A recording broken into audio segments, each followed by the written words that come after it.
Welcome बच्चों। तो कल हम लोगों ने लैग्रेंजियन इक्वेशन निकाला था। लैग्रेंजियन इक्वेशन का जनरल फॉर्म निकाला था। तो जनरल फॉर्म क्या आया था लैग्रेंजियन इक्वेशन का? लैग्रेंजियन इक्वेशन का जनरल फॉर्म था D by D T of डेबर टी बाई डेबर क्यू जे डॉट माइनस डेबर एल बाई डेबर Q J equal to Q J. ये था हम लोग का जनरल लैग्रेंजियन इक्वेशन। और इसमें ये क्यू जे क्या था? Capital Q J.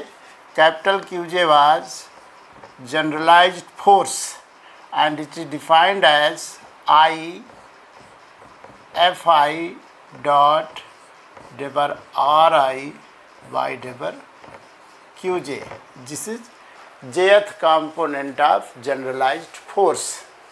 तो ये जनरल केस है। अब हम लोग अगर सोचें इसको सॉल्व करें, जो जनरली लैग्रेंजियन इक्वेशन लोग लिखते हैं वो किससे कहते हैं? तो जनरली जब पूछा था लैग्रेंजियन इक्वेशन लिखिए तो इसको जनरली लोग लिखते नहीं, जबकि ये एग्जैक्ट है। इसका स्पेशल केस होता है फॉर कंजर्वेटिव सिस्टम। वो हम लोग आज देखते हैं कि वो कैसे आता है, और फिर लोगों की आदत पड़ जाती है कि उसी इक्वेशन को लैग्रेंजियन इक्वेशन बोलते हैं, जबकि एक्चुअल लैग्रेंजियन इक्वेशन ये है। और फिर इसी से हम एक स्पेशल केस के लिए निकाल सकते हैं कि हमारे पास Lagrangian equation for conservative system, Lagrangian equation for conservative system. Conservative system के बारे में हम लोगों ने पढ़ा है पहले। कंजर्वेटिव सिस्टम में टोटल एनर्जी कंजर्व होती है और उसकी बहुत सारी प्रॉपर्टीज़ होती हैं। कंजर्वेटिव सिस्टम की बहुत सारी प्रॉपर्टीज़ हैं और उनमें से एक प्रॉपर्टी है if the system is conservative, system is conservative, the force can be derived from potential energy and potential energy depends only upon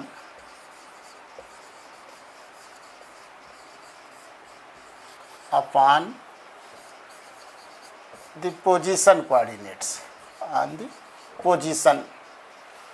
कहने का मतलब है अगर हम लोग का फोर्स ये सिस्टम कंजर्वेटिव है तो उसके अंदर जो फोर्स होगा, हम लोग पढ़े हैं उसको कि force is negative gradient of potential energy. ये हम लोग पहले पढ़ चुके हैं, BSc 1 में था। और दूसरी बात होती है कि जो हमारा v है, v is the function of x y z only. ये हमारा वेलोसिटी पे डिपेंडेंट नहीं होता। अगर वेलोसिटी डिपेंडेंट पोटेंशियल एनर्जी हो गई तो वो हमारा सिस्टम कंजर्वेटिव नहीं होगा। तो अगर ऐसा है केस तो हम लोग देखिए कैसे इसको निकालेंगे, अपना लैग्रेंजियन इक्वेशन को कैसे सॉल्व करके कैसे उसको और स्पेशल केस के लिए लिखेंगे। तो हम लोग मान लीजिए कि ith पार्टिकल के लिए सब कुछ सॉल्व कर रहे हैं, क्योंकि जो लैग्रेंजियन इक्वेशन भी लिखा था वो जनरल ith पार्टिकल के लिए था। तो हम लोग मान लेते हैं कि for conservative system, force on ith particle Fi will be negative gradient of Vi, where del I is I divided by debar x I means ith particle के लिए सब कुछ हम लोग कर रहे हैं, प्लस j डिबर बाई डिबर y प्लस k डिबर बाई डिबर Zi, and Vi is potential energy of ith particle। तो अगर इसको हम लोग एक्सपैंड करें तो ये हमारा हो जाएगा this is equal to minus डेबर की वैल्यू रख दिया जाए तो I cap unit vector I cap J cap K cap are unit vector along X Y and Z axis. तो आई और इसको हम लोग लिख दें डेबर अपॉन डेबर X I and V I, ये हम लोग का कंपोनेंट हो गया। इसी तरह सबके लिए लिख सकते हैं माइनस जे कैप डेबर वी आई बाई डेबर Y I minus K cap डेबर वी आई बाई डेबर जेड आई। तो ये हमारा इक्वेशन हो गया फॉर एफ आई से equation number 1। Also fi can be written as fi is fxi unit vector i, इसको हम कंपोनेंट फॉर्म में लिख ले रहे हैं। तो fi is fxi plus fyij plus fzi k and what is ri? ri is xi I cap, yi j cap and zi k cap. ये I suffix means we are considering ith particle. Now substitute the values. तो अगर हम लोग compare करें 1 और 2 को, 1 और 2 को अगर कंपेयर करें हम लोग तो हमारा fxi कितना है, ये मान लीजिए क्वेश्चन नंबर 2 है।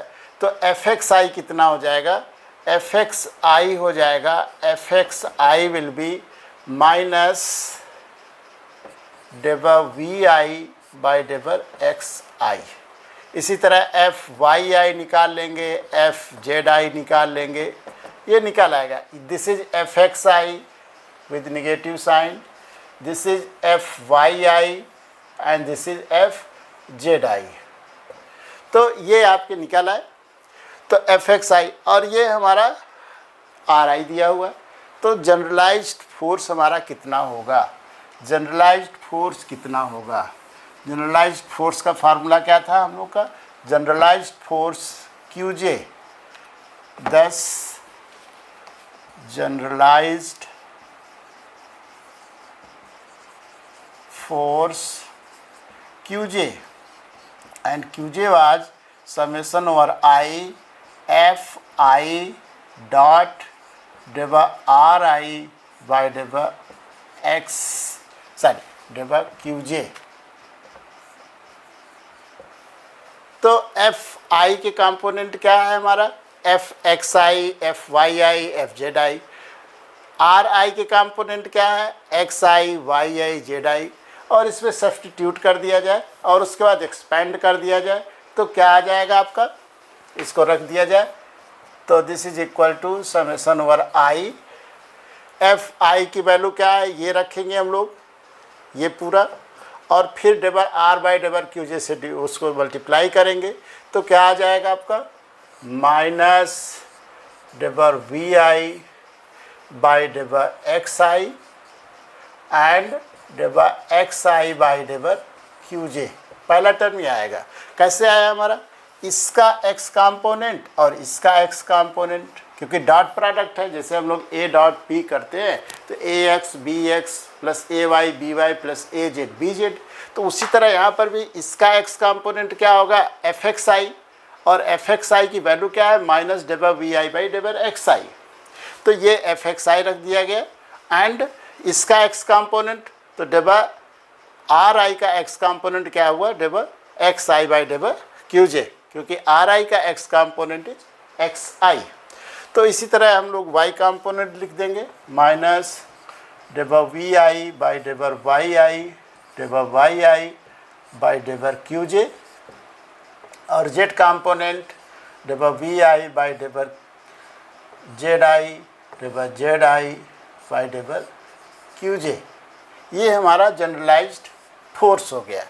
अब अगर हम लोग इसको देखें ये क्या लिखा हुआ है, ये जनरलाइज्ड फोर्स जो हमारा आया है ये क्या लिखा हुआ है, इस एक्सप्रेशन को हम क्या लिख सकते हैं, इसको कैसे सोचा जाए, ये क्या लिखा हुआ है।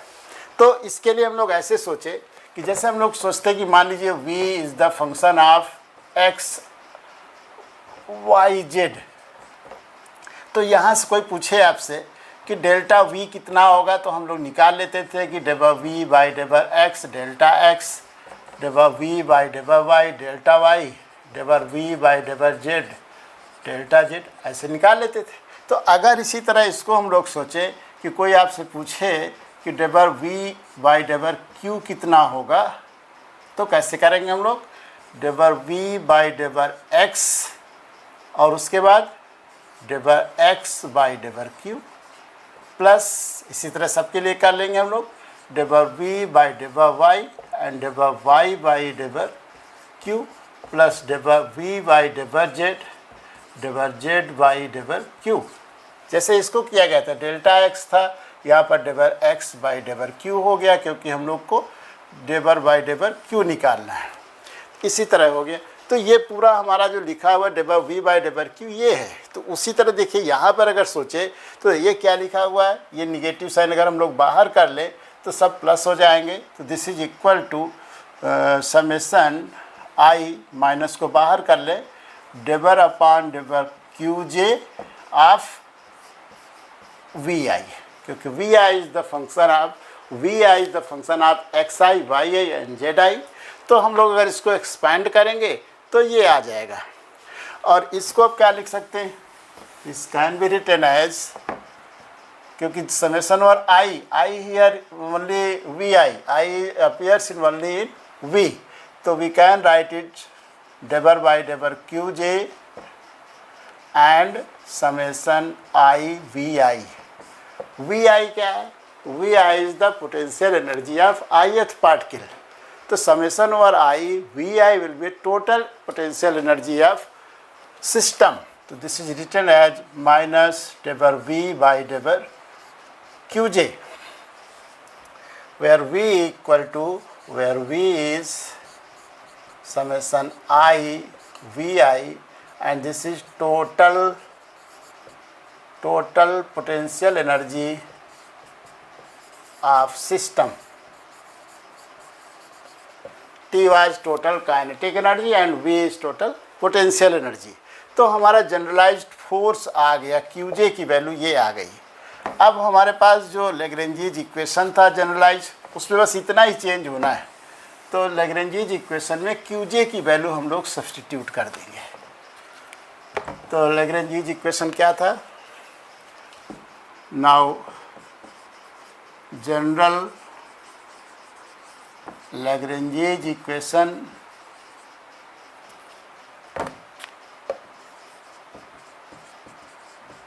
क्या था आपका, D by D T of डेबर टी बाई डेबर क्यू जे डॉट माइनस डेबर टी बाई डेबर Q J equal to capital Q J generalize force. अब क्यू जे की वैल्यू हम यहाँ ला के रख देते हैं, सब्स्टिट्यूट करते, देखें क्या आता है। तो क्यू जे वहाँ पर हम लोग सब्स्टिट्यूट कर देते हैं क्यू जे की वैल्यू। तो this is equal to minus डेबर वी बाई डेबर क्यू जे। तो हमारा इक्वेशन क्या हो गया, हमारा इक्वेशन हो गया दिस इज इक्वल टू डेबर वी बाई डेबर क्यू जे निगेटिव साइन। अब देखिए डेबर टी बाई डेबर क्यू जे यहाँ पर है, डेबर वी बाई डेबर क्यू जे यहाँ पर है, तो दोनों को एक साथ कर लेते हैं। तो ये क्या हो जाएगा हमारा इक्वेशन, तो D by D T of डेबर टी बाई डेबर क्यू जे डॉट माइनस डेबर बाई डेबर Q J T minus V equal to 0। ये इधर आया प्लस हो गया, तो माइनस कॉमन है तो ये प्लस हो जाएगा। तो ये इक्वेशन आ गया हमारा, थोड़ा सा दूसरे फॉर्म में दिख रहा है। अब हम लोग को एक चीज़ पता है कि सिंस हमारा जो v है, v is the function of X Y Z, that is v depends upon Q J, Q only, Q dot पे डिपेंड नहीं कर रहा है, मतलब वेलोसिटी पे डिपेंड नहीं कर रहा, केवल पोजीशन कोऑर्डिनेट पे डिपेंड कर रहा है। तो दैट इज क्यू जे पर डिपेंड कर रहा है, क्यू पर डिपेंड कर रहा है, क्यू डॉट पे डिपेंड नहीं कर रहा है। दैट इज डेबर वी बाई डेबर क्यू जे डॉट, ये 0 होगा क्योंकि क्यू जे पे डॉट पे तो डिपेंड ही नहीं कर रहा, तो ये टर्म 0 होगा।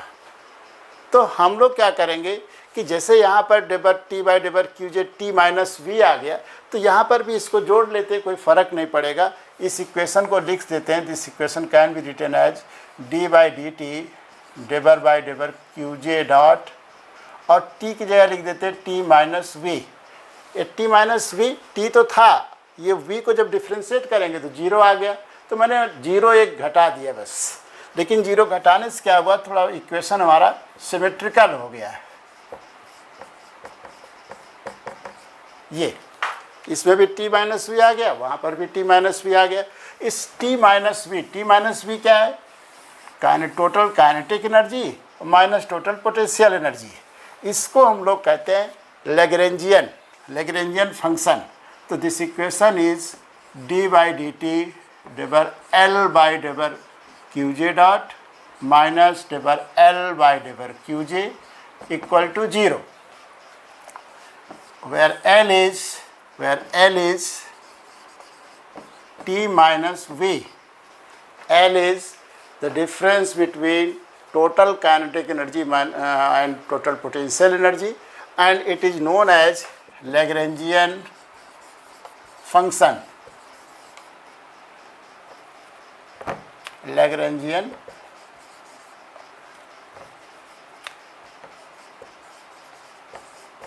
function of the system are simply Lagrangian.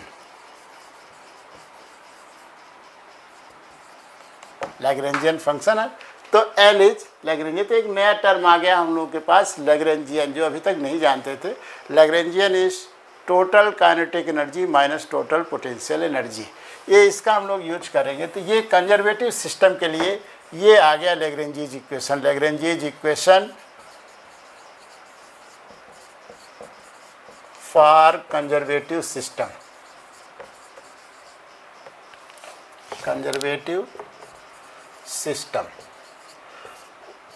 और इसको करके आज हम लोग एक प्रॉब्लम भी सॉल्व करेंगे कि ये इक्वेशन से हम लोग इस इक्वेशन से कैसे इक्वेशन ऑफ मोशन कैसे निकालेंगे, और इसके कितने इक्वेशन होंगे, जितना जे होगा, जे की जितनी होगी 1 होगा 2, जितने डिग्री ऑफ फ्रीडम होंगे, जितने जनरलाइज कोऑर्डिनेट होंगे, उतने इसके इक्वेशन होंगे। तो हम लोग उसको सॉल्व करेंगे। तो जो हम लोग बात कर रहे थे कि जब कोई पूछता है लैग्रेंजियन इक्वेशन ऑफ मोशन क्या है, तो जनरली हम लोग यही वाला बताते हैं, वेयर एल इज़ दिस। लेकिन एक्चुअली क्या था, ये स्पेशल केस है फॉर कंजर्वेटिव सिस्टम। तो ये आपको ध्यान में रखना होगा कि कंजर्वेटिव सिस्टम के लिए है, जनरल इक्वेशन वो था जो हम लोग कल किए थे। इसके बाद 1-2 डेफिनेशन है और फिर इसकी एक प्रॉब्लम सॉल्व करेंगे। तो उनमें से डेफिनेशन में एक है कि हम लोग जनरलाइज्ड मोमेंटम डिफाइन करेंगे, इसकी ज़रूरत पड़ेगी। Generalized momentum, it is defined as denoted by Pj, and this is defined as Mj and Qj dot, and this is deber L by deber Qj dot। तो जब भी आपको जनरलाइज मोमेंटम की ज़रूरत पड़ेगी तो उसको हम लोग कहेंगे डेबर एल बाई डेबर क्यू जे डॉट।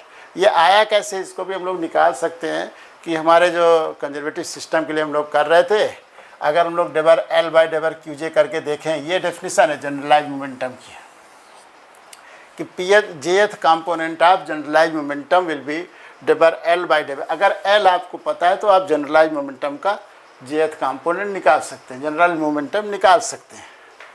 और अगर देखा जाए कैसे आया तो वो हम लोग देख सकते हैं कि एल आपका क्या होता है, डेबर एल बाई डेबर क्यू जे डॉट है। एल क्या होता है, टी माइनस वी।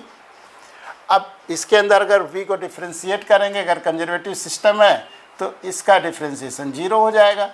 तो आपके पास बचेगा क्या, डेबर बाई डेबर Q J dot of T, और टी क्या है, टोटल काइनेटिक एनर्जी। तो डेबर बाई डेबर Q J dot summation I half M I Q I dot square. अब इसके अंदर आई 1 to n जितने भी होंगे आपके जनरलाइज कोऑर्डिनेट, तो उनमें से जो जेथ वाला होगा वही बचेगा, बाकी 0 हो जाएंगे क्योंकि डेबर बाई डेबर क्यू जे डॉट कर रहा है। तो इससे आपका आ जाएगा M J Q J dot, और mj का ऐसे अगर जनरली सोचे तो ये मास है, ये वेलोसिटी है, mass into velocity, generalize velocity है ये, क्योंकि जनरलाइज कोऑर्डिनेट है, उसको डिफ्रेंशिएट किया जाएगा टाइम के रिस्पेक्ट में, तो जनरलाइज वेलोसिटी आएगी। तो ये जनरलाइज वेलोसिटी है, तो इससे हम लोग कह सकते हैं कि ये हमारा डायमेंशन क्या होगा मोमेंटम का, और मोमेंटम फिर इतना आ जाएगा ये, तो डेबर एल बाई डेबर टी। तो एक तो ये डेफिनेशन थी कि मोमेंटम हमारा ऐसे डिफाइन होगा। दूसरा एक और टर्म इसमें यूज होता है साइक्लिक कोऑर्डिनेट, कि किस कोऑर्डिनेट को हम लोग साइक्लिक कहेंगे, साइक्लिक और इग्नोरेबल कोऑर्डिनेट। ये छोटे छोटे टर्म है, बीच बीच में यूज होंगे, तो इसको हम लोग नोट कर लेते हैं। साइक्लिक क्या होगा कि if the Lagrangian is not an explicit, इस शब्द को हम लोग डिस्कस कर चुके हैं, एक्सप्लिसिट फंक्शन ऑफ से qj is not explicit function of say qj, then qj is known as cyclic or ignorable variable. That is, for cyclic variable डेबर L by डेबर QJ will be 0। डेबर L by डेबर QJ अगर 0 आ रहा है तो मतलब इसका मतलब हुआ कि QJ इज साइक्लिक, जिसके रिस्पेक्ट में 0 आ रहा है, डेबर निकालना D नहीं, तो डेबर L by D QJ नहीं, डेबर L by डेबर QJ देखेंगे जो भी आएगा, तो जिसके रिस्पेक्ट में 0 आएगा वो कोऑर्डिनेट हमारा साइक्लिक होगा। तो इसके बाद एक और छोटी सी थ्योरम आती है, कंजर्वेशन थ्योरम फॉर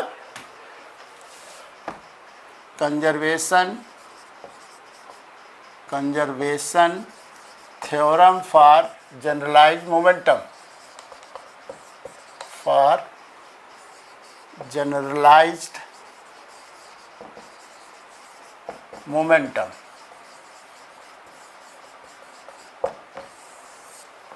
तो ये छोटी सी थ्योरम हम लोगों की है कि लैग्रेंजीज इक्वेशन से अगर हम लोग देखें, फ्रॉम लैग्रेंजीज इक्वेशन हम लोगों के पास क्या था, लैग्रेंजीज कंजर्वेटिव सिस्टम के लिए है, तो for conservative system Lagrange's equation क्या था, डी बाई डी टी डेबर एल बाई डेबर क्यूजे डॉट माइनस डेबर एल बाई डेबर क्यूजे इक्वल टू 0। ये था हमारे पास। अब अगर जो हमारा जनरलाइज कोऑर्डिनेट qj है, अगर वो साइक्लिक हो, if qj is cyclic, if qj is cyclic coordinate, cyclic coordinate मतलब क्या हुआ, साइक्लिक कोऑर्डिनेट का मतलब हुआ कि L does not depends upon qj explicitly, तो दैट इज डेबर L बाई डेबर QJ विल बी 0। तो अगर ये टर्म हमारा 0 हो गया तो यहाँ से क्या आ गया, d by D T of डेबर L बाई डेबर QJ डॉट दिस इज 0। और डेबर L बाई डेबर QJ को हम लोग क्या कहते हैं, PJ, क्योंकि जनरलाइज मोमेंटम की डेफिनेशन यही है कि डेबर L बाई डेबर QJ डॉट। तो उससे अगर हम लोग देखें तो ये हो जाएगा d by D T of PJ and this is 0। तो अगर d by D T of PJ 0, it means क्या हो गया कि PJ is constant, that is PJ is conserve through out the motion. तो इसका क्या आ गया हम लोग का, इसकी डेफिनेशन आ गई कि स्टेटमेंट क्या लिख सकते हैं इसका हम, कि generalize momentum corresponding to a cyclic coordinate is remains conserve. अगर साइक्लिक के करस्पॉन्डिंग देखना होगा, जैसे हमारा QJ साइक्लिक था, इसके करस्पॉन्डिंग जो मोमेंटम होगा वो कंजर्व होगा, बाकी के लिए हम लोग नहीं कह रहे हैं। तो generalize momentum corresponding to a cyclic coordinate remains conserve. तो ये हो गया छोटी सी डिफिनीशन। एक प्रॉब्लम करेंगे और उसके बाद कुछ प्रॉब्लम आप लोग को हम गूगल क्लासरूम में सेंड कर देंगे, तो आप लोग करके देखेंगे। तो एक प्रॉब्लम हम लोग नोट कर लेते हैं और वो सिंपल पेंडुलम के लिए देखा जाए कैसे हम लोग लैग्रेंजियन निकालेंगे और फिर कैसे सॉल्व करेंगे। बस इसमें ये हम लोग को रखना है कि जनरलाइज कोऑर्डिनेट क्या क्या होंगे, ये मेन है। तो हम लोग मान लीजिए कि प्रॉब्लम हम लोग नोट कर लेते हैं। पहला जो प्रॉब्लम है, हम लोग 5-6 प्रॉब्लम्स करेंगे, कुछ आप बुक से कर लीजिएगा, कुछ हम और भेज देंगे। तो पहला प्रॉब्लम है हम लोग कि सेटअप, बोल दे रहे हैं इसको, नोट कर लीजिए कि setup the Lagrangian function for setup the Lagrangian function for a simple pendulum, setup A Lagrangian function for a simple pendulum and hence obtain the equation describing its motion। तो वो आप लोग वैसे तो कर चुके हैं, सिंपल पेंडुलम जान रहे हैं कि सिंपल हार्मोनिक मोशन होता है, थीटा स्मॉल है तो, और फिर उसका टाइम पीरियड निकाल लेते हैं, इक्वेशन ऑफ मोशन निकालते हैं और इक्वेशन ऑफ मोशन ऐसा आ जाता है कि आप कहते हैं ये तो सिंपल हार्मोनिक मोशन इक्वेशन का प्रॉपर्टी है, और उसको निकाल के फिर उसके बाद आप बता देते हैं कि उसका टाइम पीरियड कितना होगा या फ्रीक्वेंसी कितनी होगी। तो वही प्रॉब्लम हमको लैग्रेंजियन मेथड से भी सॉल्व करनी है। तो हम लोग सिंपल पेंडुलम की प्रॉब्लम सॉल्व करना है, सिंपल पेंडुलम। तो हमको चाहिए क्या क्या, देखिए इसमें जब भी हम लोग लैग्रेंजियन मेथड से सॉल्व करेंगे तो चाहिए क्या क्या आपको। हम लोग का इक्वेशन था d/dt L/Qj minus L/Qj dot L/Qj equal to 0, और L क्या था, T माइनस V। तो हमको चाहिए क्या क्या, हमको L चाहिए, L चाहिए मीन्स T चाहिए और V चाहिए, और एक चीज़ और चाहिए कि जनरलाइज कोऑर्डिनेट कितने हैं। तो 2 चीज़ चाहिए, 3 चीज़ चाहिए कि हमारा एक तो टोटल काइनेटिक एनर्जी कितनी है, सिंस ये हमको पहले से पता कि motion under simple pendulum is conservative, ये पता है, तो हम लोग उसी को यूज कर रहे हैं। तो हम लोग को क्या क्या चाहिए, टी चाहिए, मतलब मेन है कि एल चाहिए और क्यू चाहिए, बस 2 चीज़, और एल के लिए हमको टी चाहिए और वी चाहिए। तो देखा जाए कैसे उसकी काइनेटिक एनर्जी निकालते हैं और कैसे पोटेंशियल एनर्जी और क्या क्या वेरिएबल हो सकते हैं। तो मान लीजिए ये हमारा है सस्पेंशन, यहाँ से सस्पेंड किया गया और ये सिंपल पेंडुलम है, ये पॉइंट मास है और इसमें फिक्स क्या है, एल। तो अगर इसका मोशन डिस्क्राइब करना है, एक प्लेन में है, तो मान लीजिए किसी पॉइंट यहाँ पर किसी समय है, जनरल पॉइंट ले ले, जनरल पॉइंट मान लो ये हम लोग कंसीडर कर लिए, और थोड़ा सा ऊपर कर लेते हैं, ये मान लो यहाँ पर कंसीडर, जनरल पॉइंट ये हमारा किसी समय यहाँ पर है, ये मान लिए, ठीक। तो ये लेंथ तो फिक्स है, लेंथ हमारी एल फिक्स है, एल फिक्स है। तो अब इसके हम लोग क्या मान सकते हैं कोऑर्डिनेट, आप एक्स वाई में भी सॉल्व कर सकते हैं, हमेशा x² + y² = L² होगा, वो एक हो सकता है, या दूसरा इसका होता है कि r थीटा में सॉल्व करें, बस हमको थीटा ये तो पता ही हमेशा, ये थीटा एक पता रहे तो हम लोग सॉल्व कर ले जाएंगे। मतलब हमको एक ही जनरलाइज कोऑर्डिनेट की ज़रूरत है, क्योंकि L पता है, L पता है। अगर x y में भी सॉल्व करते तो हमारी इक्वेशन अगर इसको ओरिजिन मान लेते तो x² + y² = L² होता, जहाँ भी होता, तो हम लोग उसको सॉल्व कर लेते। तो इसमें एक पता होता, दूसरा निकल आता। लेकिन इस तरह के जो मोशन इन्हें प्लेन होते हैं वो r थीटा में, मतलब प्लेन पोलर कोऑर्डिनेट में करना आसान होता है। तो प्लेन पोलर कोऑर्डिनेट में करें, प्लेन पोलर कोऑर्डिनेट में 2 वेरिएबल्स होते हैं, r एंड थीटा।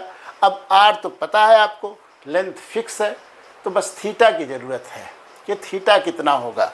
तो हम लोग मान लिए किसी ये हमारा वो नहीं है, एम्पलीट्यूड नहीं है, वो जहाँ ऐसे रहा, ये किसी टाइम t पर यहाँ पर है, हम लोगों ने देख लिया, किसी टाइम t पर, एक्सट्रीम केस नहीं कि ये हाईएस्ट पॉइंट है, वहाँ पर नहीं है। अब हमको चाहिए क्या कि काइनेटिक एनर्जी। अगर हम लोग मान लें जो बॉब है हमारा पॉइंट मास है, उसका मास स्मॉल मास मान ले रहे हैं, कुछ स्मॉल m है, तो हमारा वो क्या हो जाएगा, मास नेग्लिजिबल है लेकिन स्मॉल m उसका मास हम लोग मान ले रहे हैं। तो काइनेटिक एनर्जी टोटल कितनी हो जाएगी, काइनेटिक एनर्जी। अब हमारे पास क्या है, एक ही वेरिएबल है, जनरलाइज कोऑर्डिनेट एक है थीटा। तो जो हमारा अगर ये इक्वेशन हम लोग सोचे तो ये इक्वेशन किस टाइप हो जाएगा थीटा के केस में, d/dt L/थीटा डॉट माइनस L/थीटा इक्वल टू 0। तो हमको L चाहिए, थीटा तो पता है एक ही वेरिएबल है तो थीटा है, तो बस L चाहिए, सॉरी हमको कैपिटल L चाहिए। तो कैपिटल L के लिए चाहिए क्या चाहिए, काइनेटिक एनर्जी। काइनेटिक एनर्जी कितना होती है, हाफ mv²। अब v कितना होगा, तो v हम लोग इसके केस में कैसे निकालेंगे, तो ये हमारा मान लीजिए आर्क है, तो आर्क मान लीजिए इसको हम लोग r से डिफाइन कर देते हैं। तो हमारा angle is arc upon radius r/l। तो यहाँ से आ जाएगा r equal to L theta या r dot that is velocity कितनी हो जाएगी, L डॉट, सॉरी L तो कांस्टेंट है, L थीटा डॉट। तो कितना हो जाएगा ये this is v, vector v, अगर वेक्टर फॉर्म में लिख रहे हैं तो वेक्टर फॉर्म में ज़रूरत नहीं है हमको क्योंकि v² की ज़रूरत है। तो हम लोग यहाँ से r डॉट निकाल लिया गया, L थीटा डॉट आ गया। तो वैल्यू सब्सटीट्यूट कर दिए तो कितना हो गया, half mL² theta dot square. ये हमारी टोटल काइनेटिक एनर्जी हो गई। एक चीज़ तो आ गई, इसको हम लोग कहते हैं T से डिनोट करते हैं, T आ गई। अभी हमको V चाहिए, V कैसे निकालेंगे, पोटेंशियल एनर्जी। तो एक चीज़ हमेशा दिमाग में रखना होगा कि पोटेंशियल एनर्जी एक रिलेटिव क्वांटिटी है, मतलब उसका एक रेफरेंस लेवल आप डिफाइन करेंगे, उसके रिस्पेक्ट में आप देखेंगे कितना हाइट पर है और फिर निकाल लेंगे। तो हम लोग मान लेते हैं कि हमारा रेफरेंस लेवल ये है, दैट इज़ ये 0 लेवल है, और इसको देखते हुए हम लोग अपनी पोटेंशियल एनर्जी निकाल लेते हैं। तो पोटेंशियल एनर्जी होगी कितनी, हमको ये वाली हाइट चाहिए। मान लीजिए ये O पॉइंट है, इसको हम लोग A मान लें, इसको ये B है और ये C।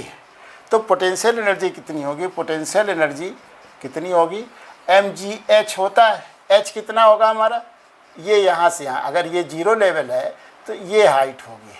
आप 0 लेवल यहाँ भी मान सकते हैं, तो यहाँ से जब मानेंगे तो यहाँ से यहाँ तक की हाइट होगी और दोनों से आंसर सेम आएगा। तो mgl, l कितना हो गया हमारा, c इंटू a, ये कितना होगा mgl, ca कितना होगा, तो ये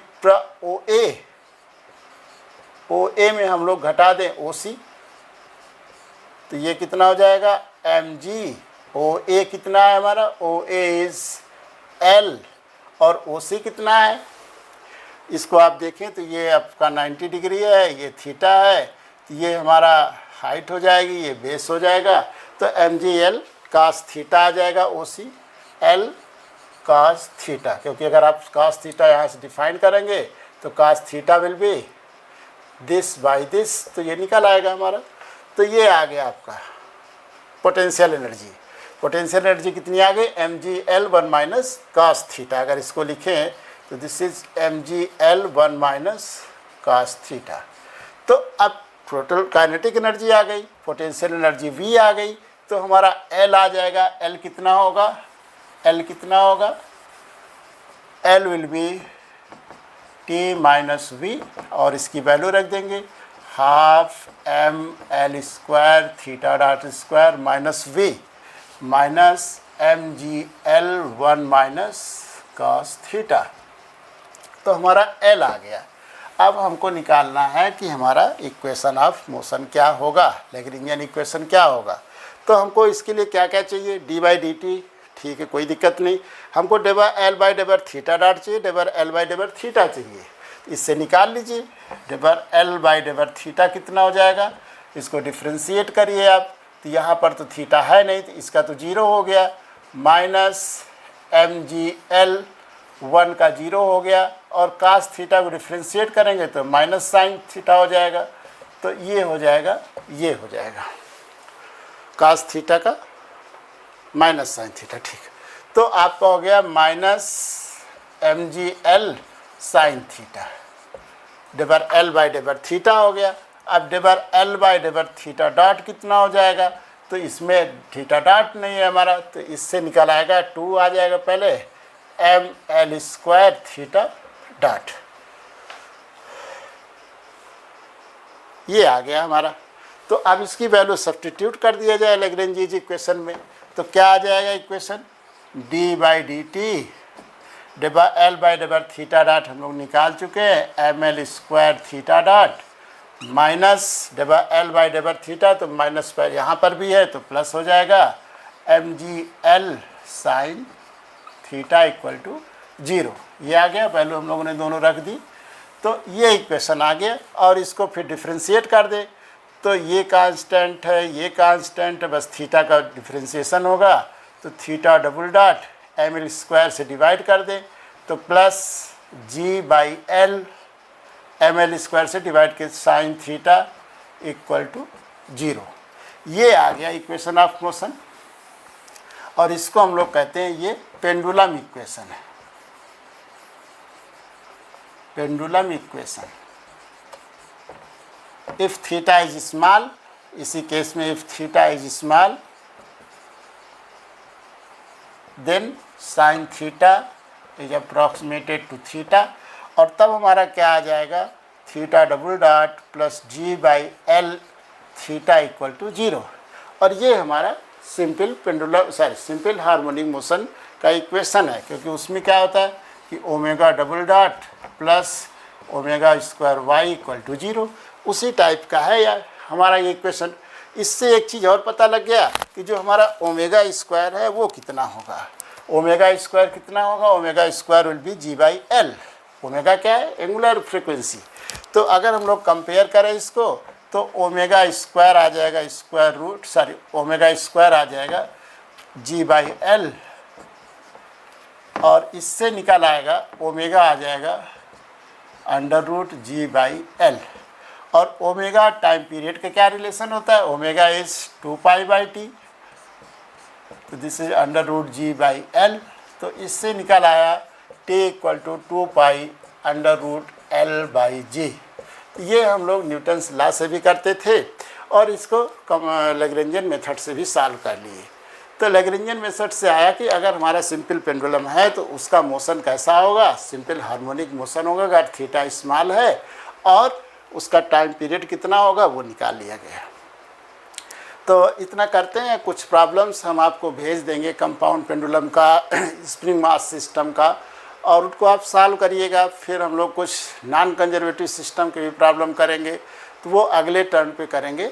अभी आप लोग इतना करिए और इसका नोट्स अपने हिसाब से बना लीजिएगा, तो फिर उसको हम डिस्कस कर लेंगे कि जो भी प्रॉब्लम्स होंगी उसको ऑनलाइन क्लास गूगल मीट पे या किसी उस पर प्लेटफॉर्म पर करके और उसको हम लोग डिस्कस कर लेंगे। तो आज बस इतना ही करते हैं।